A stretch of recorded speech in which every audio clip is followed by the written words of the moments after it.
আল্লাহ বলে বান্দা ওয়াকাদা রাব্বুকা আল্লা তা'বুদু ইল্লা ইয়াহু ওয়া বিল ওয়ালিদাইনি ইহসানা। আল্লাহু আকবার। আল্লাহ বলে বান্দা রে একমাত্র আমার ইবাদত করবা, আমাকে ছাড়া কাউকে ইবাদত করবা না। তারপরে তোমার পিতামাতার সাথে ভালো ব্যবহার করবা, পিতামাতার সাথে উত্তম আচরণ করবা। পিতামাতা তোমার জন্য জান্নাত, ঠিক কিনা বলেন? পিতামাতা তোমার জন্য জাহান্নাম। বান্দারে জানি না এই ময়দানে কার জানি মা নাই, জানি না কার জানি বাবা দুনিয়া থেকে বিদায় হয়ে গেছে। আল্লাহ আমি তো নিজেও মা হারা পিতা হারা সন্তান। ওই অন্ধকার ঘর বড় কঠিন রে বাবা। জনম দুগুণে মা জানি না কার বিদায় হয়ে গেছে, জানি না কার জানি বাবা বিদায় হয়ে গেছে। আমি তো নিজেও মা হারা পিতা হারা সন্তান। যখন মনে পড়ে যায় কলিজা ফেরে কান্না আসে, ঠিক কিনা বলে?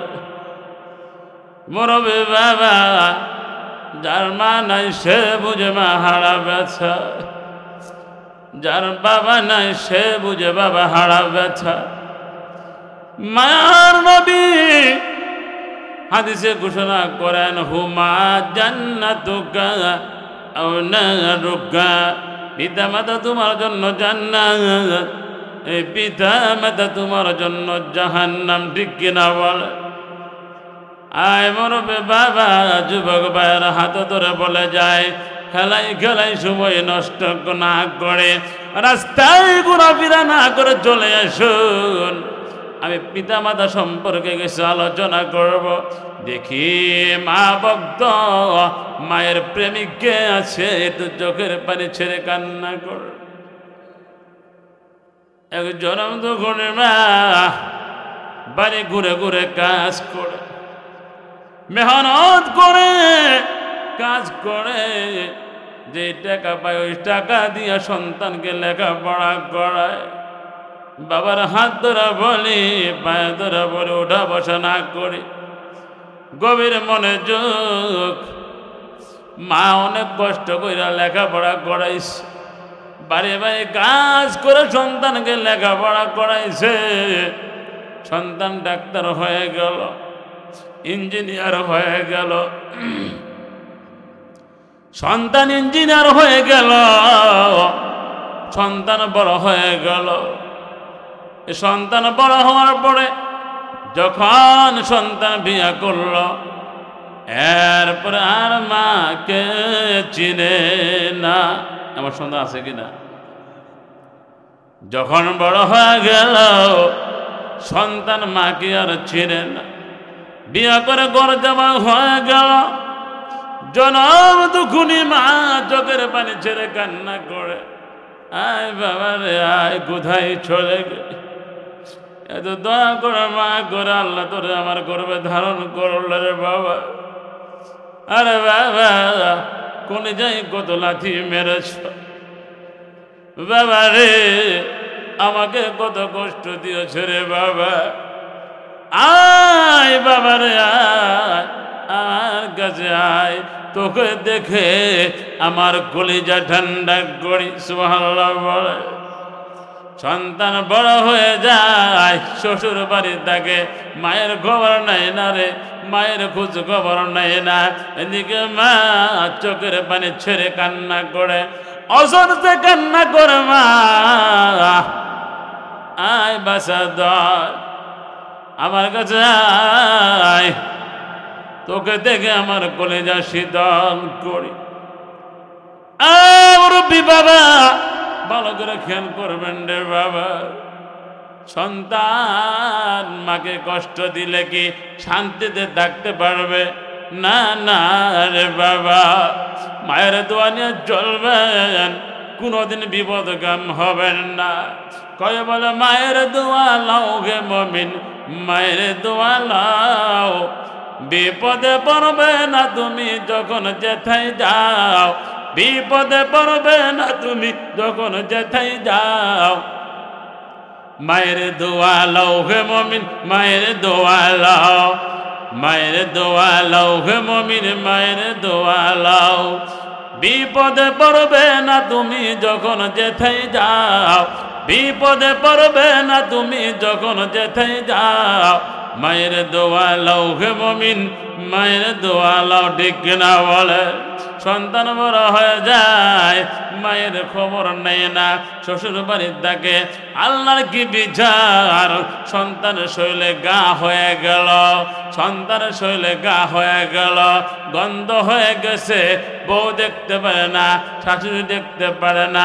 আমি আপনাদেরকে প্রশ্ন করি, সবাই সন্তানকে ফেলে দিবে, একজন আছে কে বলেন ফেলে দিবে না? আরো তো বলি মা, আরো তো বলি মা। সন্তান শরীরে গা হয়ে যায়, বউ দেখতে পারে না, শাশুড়ি দেখতে পারে না, তখন পরামর্শ করে বলে জামাই আর দরকার নাই, এই জামাইকে রাইখা আস। আছে কিনা সমাজে? একটু বোঝার চেষ্টা করবেন। কেমনে বললে কেমনে বুঝবেন? আমার মাও নাই, বাবাও নাই, যখন মনে পড়ে যায় কলিজা ফেটে কান্না আসে। একটু ধৈর্য ধরে থাকবেন, শেষ করে দেব, আলোচনা লম্বা করব না। সন্তান শরীরে গা হয়ে যায়, বউ দেখতে পারে না, শাশুড়ি দেখতে পারে না, তখন চিন্তা করে পরামর্শ করে বলল যাওয়ার দরকার নাই, গাড়ি ভাড়া করে জামাইরে পাঠায় দাও। এরকম কুলাঙ্গ শাশুড়ি আছে না? জামাই যখন চাকরি করে তখন ভালো, ঠিক কিনা? টাকা থাকে তখন ভালো, যখন জামাই বেকার হয়ে যায়, অসুস্থ হয়ে যায়, বউ দেখতে পারে না, শাশুড়িও দেখতে পারে না, ঠিক কিনা বলেন? সন্তান শৈলে গা হয়ে গেল, বউ দেখতে পারে না, শাশুড়ি দেখতে পারে না, বলে পাঠায় দাও। এদিকে আমার মা, আপনার মা, জনম দুঃখুনি মা, চোখের পানি ছেড়ে কান্না করতে করতে চোখে গা হয়ে গেছে, আর কান্না করে বাবা, এই বাবা, তোরে কি আমি এই জন্য গর্বে ধারণ করেছিলাম? মা বলে বাবা, আমার গর্বে যখন ছিলি রে বাবা, আমাকে যখন লাথি মেরেছ, আমি মা সইতে পারি না, ঠিক না বলে? মায়ের কোলে যাই কত লাথি মেরেছি রে বাবা, মাকে কত কষ্ট দিয়েছি, আয় বাবা আয় তোরে দেখি। সন্তান চোখের পানি ছেড়ে কান্না করে, আমার মাকে যে পরিমাণ কষ্ট দিয়েছি রে, আমার এই চেহারা আমার মাকে কেমনে দেখাইব? সন্তান রাস্তায় যায় আর ছেড়ে কান্না করে, এদিকে মা বলে বেচাদন আয় রে আয়, আমি তোকে দেখব, তোকে দেখে আমার কলিজা শীতল করব। সুবহানাল্লাহ বলেন, আরো জোরে বলে সুবহানাল্লাহ। সন্তান রাস্তায় যায় আর চোখের পানি ছেড়ে কান্না করে আর বলে মা অনেক গুনাহ করেছি, মা অন্যায় করেছি, এই চেহারা কেমনে দেখাইব? মার মন তো ছটফট করে। মা বলে বাবারে আইসো, আমার কাছে আও, আমি তোমাকে দেখতে যাই। সন্তান চোখের পানি ছেড়ে কান্না করার বলে আরে মা, যে অন্যায় করেছি, পাপ করেছি, আমার শরীরে গা হয়ে গেছে, আমার শরীর থেকে রক্ত পড়ে আমার শরীর দুর্গন্ধ হয়ে গেছে রে মা। আমা কেমনে যাব রে আপনার কাছে? আল্লাহ বলে সন্তান যা যা, পৃথিবীর সবাই ফেলে দিবে, ওই জনম দুঃখুনি মা তোমাকে আমাকে ফেলে দিবে না, ঠিক কিনা বলে? একবার সন্তান এক পাও যায় আর দুই পা করে হাঁটে, বাড়ির কাছে যায়, চোখের পানি ছেড়ে কান্না করে, মা গো তুমি কি আমাকে ক্ষমা করবা, মা তুমি কি আমাকে মাফ করবা। মা বলে, সন্তান রে আয় আমার কাছে আয়, পৃথিবীর সবাই তোমাকে ফেলে দিতে পারে, আমি মা তোমাকে ফেলে দিব না। সুবহানাল্লাহ বলেন। সন্তান চোখের পানি ছেড়ে কান্না করে, মা যে গুনাহ করেছি, যে কষ্ট করেছি রে মা, শরীরে গা হয়ে গেছে, শরীর থেকে গন্ধ আসে মা। সন্তানকে মা বলে, বাবা আয় আমার কাছে আয়, সবাই তোকে ফেলে দিবে, আমি মা তোকে ফেলে না দিয়ে আমি মা তোকে বুকে জড়ায় ধরা আমার কলিজা শীতল করব। সুবহানাল্লাহ।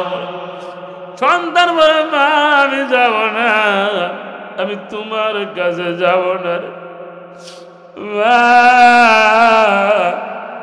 যে গুনাহ করেছি রে মা, জানি না আমার আল্লাহ ক্ষমা করবে কিনা। এদিকে মা কান্না করতে করতে চোখ ফুলে গেছে, অন্ধ হয়ে গেছে, মা চোখে দেখে না। মা বলে, বাবা রে আয় আমার কাছে আয়, মনে হয় বাঁচব না, আমার মনে হয় মরণ ঘণ্টা বেজে গেছে। সন্তান এক পাও যায়, দুই পাও যায়, লজ্জায় কান্নাকাটি করে দেয়। মা তুমি কি আমাকে ক্ষমা করবে। মা জননী চোখের পানি ঝেড়ে বলে, বাবা রে আমার বুকে আয়, আমার বুকে জড়িয়ে ধরে আমি আল্লাহর কাছে দোয়া করব, আল্লাহ গো আমি আমার সন্তানকে ক্ষমা করে দিলাম, তুমি আমার সন্তানকে ক্ষমা করে দাও। সুবহানাল্লাহ। মায়ের দোয়া লও হে মুমিন, মায়ের দোয়া লও, মায়ের দোয়া লও হে মুমিন, মায়ের দোয়া লও। বিপদে পড়বে না তুমি যখন যেথায় যাও, বিপদে পড়বে না তুমি যখন যেথায় যাও, মায়ের দোয়া লও হে মুমিন, মায়ের দোয়া লও। সন্তান কাছে যায় আর নিজের কাছে লজ্জাবোধ করে, নিজের কাছে থাপ্পড় দেয় আর বলে, আল্লাহ গুনাহ করলাম, বউ ফেলে দিল, গুনাহ করলাম, শরীর ফেলে দিল, সবাই দেখতে পারে না, গন্ধ হয়ে গেছে, মারে মা ক্ষমা করে দাও। সন্তান বলে, আল্লাহ আমার মা যদি ক্ষমা না করে আমাকে আর আল্লাহ ক্ষমা করবে না। চোখের পানি ছেড়ে কান্না করে আর বলে, মা আমাকে ক্ষমা করবেনি। এদিকে মা চোখে গা হয়ে গেছে। সন্তান বলে, আমি মনে হয় সন্তানকে মা ডেকে বলে, বাবা রে আমি মনে হয় আর বাঁচব না, আমাকে তুই আমার কাছে আয়, আমার কলিজা শীতল করে দেয়, আমার কলিজা ঠান্ডা করে দাও, আমার বুকে জড়াইয়া দইরা। আমার মা বলতেছে সন্তানকে, আমার বুকে জড়াই দইরা আমার কলিজা ঠান্ডা করব। এদিকে মার মরণ ঘণ্টা বেজে যাচ্ছে, মা ছটফট করে আর বলে, বাবারে আয় আয় আমার বুকের মধ্যে আয়। মা বুকের মধ্যে জড়াই দইরা কলিজা ঠান্ডা করলো। সুবহানাল্লাহ বলে। মা বুকের মধ্যে দইরা ঠান্ডা করে বলে, সন্তান রে আমি তোর সমস্ত ভুল ক্ষমা করে দিলাম, এই অন্যায় আর জীবনে করবি না। এই কথা বলার সাথে সাথে জনম দুঃখনে মা দুনিয়া থেকে বিদায় হয়ে যায়। এমন মা আছে কিনা বলেন, এমন সন্তান আছে কিনা বলেন। এমন কুলাঙ্গার সন্তান আছে, মাকে দেখতে পারে না, বাবাকে দেখতে পারে না। আমাদের আব্বা আম্মা কবরে চলে গেছে, আমাদের কি মায়া লাগে না? আব্বা আম্মা তো কবরে চলে গেছে, আমাদের কি দরদ লাগে না? আমাদের আব্বা আম্মা কবরে আছে, কি হালতে আছে আমরা জানি না, আমাদের কি মন চায় না এমন কিছু কাজ করি, এমন কিছু আমল করি যে আমলের কারণে আমাদের আপনার আব্বা আম্মার কবর জান্নাতের বাগান হবে? চান কিনা বলেন? কে কে চান? হাত তুলে দেখান তো, মেহরবানি করে হাত তোলেন। ইনশাল্লাহ দোয়া করে যাবেন তো ইনশাল্লাহ। দোয়া না করে কেউ যাবেন? আপনারা ভালো করে জানেন, একটি মাদ্রাসা করা হয়েছে নুরানি মক্তব। কোরআন পড়বে, হাদিস পড়া হবে। যতক্ষণ কোরআন পড়বে আর ওই ছাত্রকে যে সাহায্য করবে সহযোগিতা করবে ততক্ষণ তার আমলনামায় সওয়াব দেওয়া হবে। সুবহানাল্লাহ বলে। আলোচনা শুনেছেন, মা ভক্ত আছেন, আমি সময় নিব না, শেষে একটু আলোচনা করব আপনাদের জন্য। এমন একটি আলোচনা করব, আলোচনা হলো যখন ফাতেমাকে কবরে রাখা হয় প্রশ্ন করা হয়েছিল, আলোচনা করে দোয়া করে দেব। এর আগে আমি একটু আলোচনা করব, সেটা হলো আমার এখানে একটা মাদ্রাসা রয়েছে, আছে কিনা বলেন, নতুন মাদ্রাসা। সন্তান যাইব কোরআন পড়ব, সন্তান যাইব হাদিস পড়ব, সন্তান পড়বে একটি করে হরফ। যে ব্যক্তি দান করবে তারা আমলনামায় আল্লাহ পাক রব্বুল আলামিন আংশিক সওয়াব দিবে। সুবহানাল্লাহ বলে। আমি দেখতে চাই এই ময়দানে কে আছে মা ভক্ত, কে মাকে মহব্বত করে, কে মাকে ভালোবাসে। আমি তো বারবার আসবো না, ঢাকা থেকে আসছি, আমি মুসাফির, আমি গুনাহগার হতে পারি। আমি দোয়া করলে আল্লাহ কবুল করতে দেরি